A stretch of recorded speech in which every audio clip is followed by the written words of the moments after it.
Anadolu Романовичтің тапсырмасы негізінде ошо кыргыз тилин өнүктүрүү. Жана Кыргыз Республикасынын эл жазуучусу Нурматовдун Айтматовдун Чыңгыз Айтматовдун ушу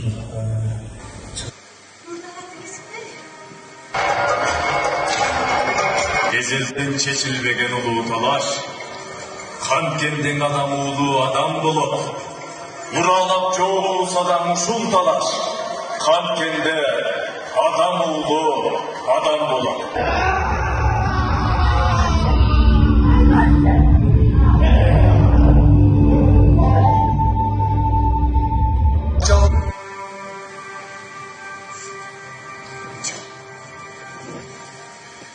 Seni az önce taşıdım.